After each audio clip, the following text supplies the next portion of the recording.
Hi, it's Chris Benstead and Ian Brett from the DITC here, and we have just come from a meeting with the Shadow Transport Secretary, Richard Holden, who was asking for the voice of driving instructors, informing him about what's going on in the industry, how it's affecting us, and the problems that we're facing.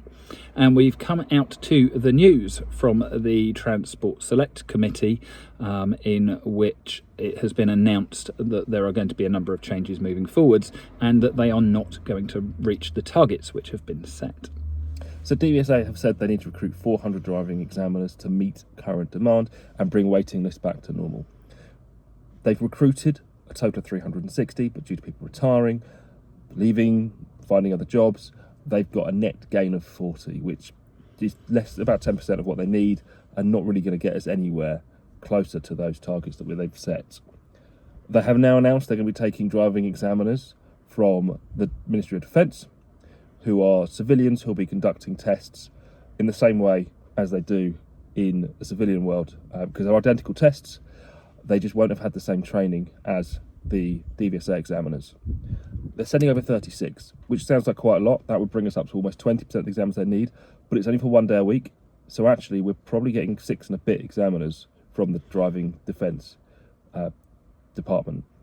So yes, it's an improvement. Yes, it will help, but there's a question over where are those examiners located? Is it going to mean that certain areas have got more examiners, or is it going to mean that every examiner gets bumped a test centre over to try and meet those demands?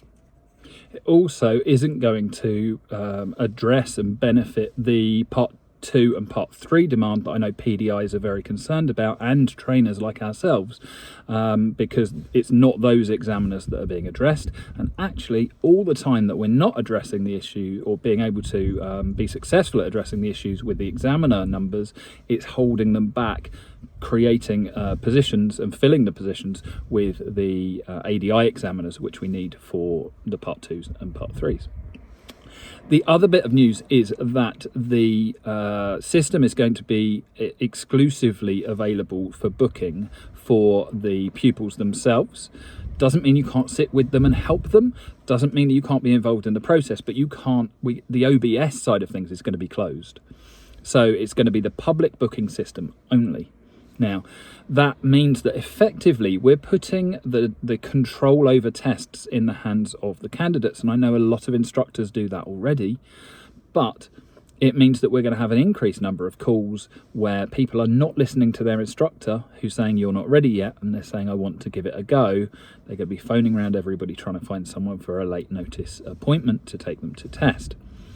How that's going to affect things, we don't know.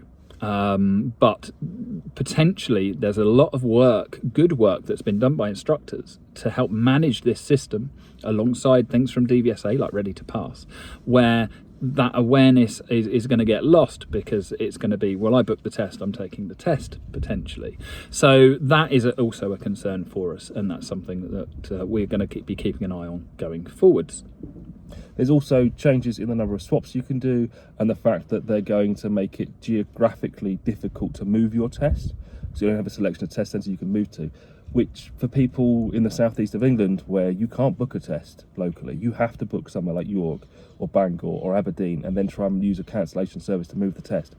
How is that going to work? It seems very much like it is a knee-jerk reaction, a bit of a panic, and they're trying to kind of not so much pass the buck, but maybe show that at least they're trying. We, as the DITC, which is the Driver, Instructor and Trainers Collective, will be making our voices heard, making sure that the powers that be know how the industry is taking it. And if you want to help us on that journey, if you want to inform the conversations that we're having, you can click on the link below to sign up as a member and help us to help you.